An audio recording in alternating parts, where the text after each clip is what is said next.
Extreme weather gripping much of this country. The storms in Milwaukee, for one. The 10-year-old boy swept away. The two adults trying to save him swept into a drainage tunnel as well.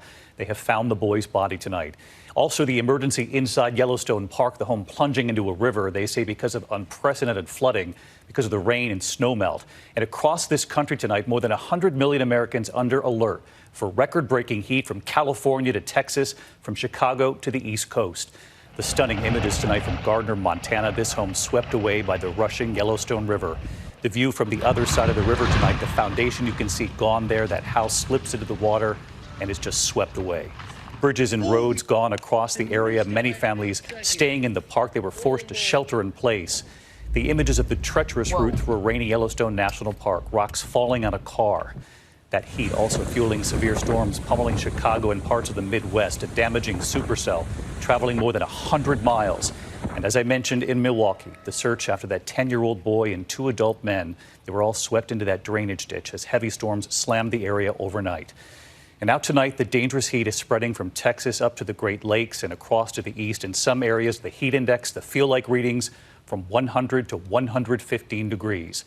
Tonight, all of those entrances to Yellowstone National Park remain closed. Ginger Z times all of this out. But first, ABC's Will Carr on the scene near Yellowstone tonight. Tonight, extreme weather sweeping across the nation.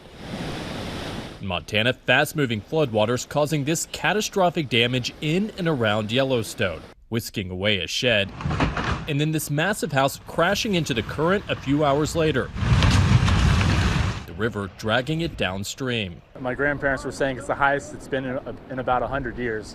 So it's pretty crazy to see, for sure. The unprecedented flooding forcing the closure of all entrances to Yellowstone National Park after heavy rainfall and near record high temperatures rapidly melted snowpack over the weekend.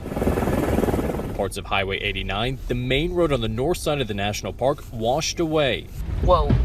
Rocks falling onto the road, nearly missing this car as it exited the park. The rain here has let up, but you still have towns submerged. This is a road, and you can see there are cars, businesses, and homes all still underwater. The rising waters cutting off communities that border the Yellowstone River, leaving some without power and safe drinking water. Cindy Fogarty and her family visiting from Nashville, trapped in the town of Gardner. It was just going really fast, and the water was just taking logs down the river, and it was just really fast. The raging rapids ripping this bridge apart. That was our way home. Floodwaters rushing past this building, part of its walls now gone. The Montana National Guard evacuating at least 12 people. So far, no flood-related injuries or deaths reported. Heavy storms also hitting Milwaukee, where authorities say a 10-year-old boy and two men were swept away by high waters into a drainage ditch Monday night.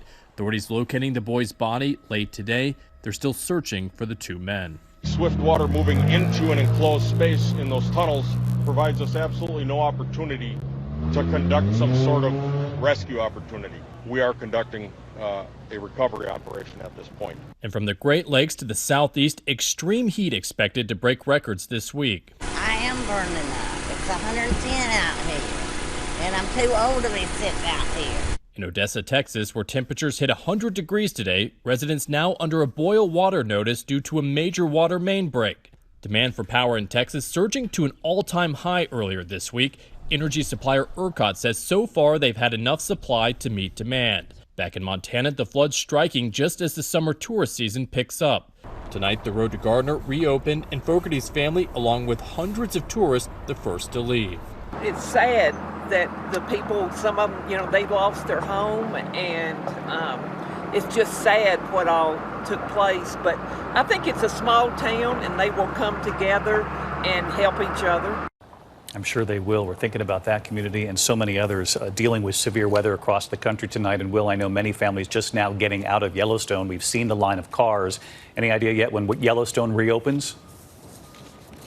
David, not until all the water recedes and we can see the full extent of all the damage. We do know the north side of the park will be closed for quite some time. It comes as the governor has declared a statewide disaster after everything that's played out here over the past 48 hours. David. Well, we've seen what's happened there at Yellowstone and, of course, in the Midwest as well. So, Will, thank you. Let's get right to Chief Meteorologist Ginger Z tracking it all. And, of course, Ginger, now this record heat gripping much of the nation. Yes, David, the heat is remarkable, especially because of how early in the season we're seeing it. Chicago hit 100 degrees, and that is the first time we've been this hot in 10 years. It was 2012 last time we saw 100 this early in the season. So look at this. Chicago had that excessive heat warning. Cincinnati finds themselves there as well. Paducah, Kentucky. The heat advisories stretch all the way to the Florida Panhandle, South Georgia. The numbers look like this. By tomorrow afternoon, you're going to feel like 103 in Detroit. Pittsburgh, the same. Savannah, Georgia, 108. Atlanta not getting a break at 101. And when you're this hot, and then some cool air is coming, you're going to have severe storms. Tornado threat is enhanced, especially for central Wisconsin, Madison, up to Oshkosh. I'd look out tomorrow. David? We'll be watching first thing in the morning on GMA. Ginger, thank you. Hi, everyone. George Stephanopoulos here. Thanks for checking out the ABC News YouTube channel. If you'd like to get more videos, show highlights, and watch live event coverage, click on the right over here to subscribe to our channel. And don't forget to download the ABC News app for breaking news alerts. Thanks for watching.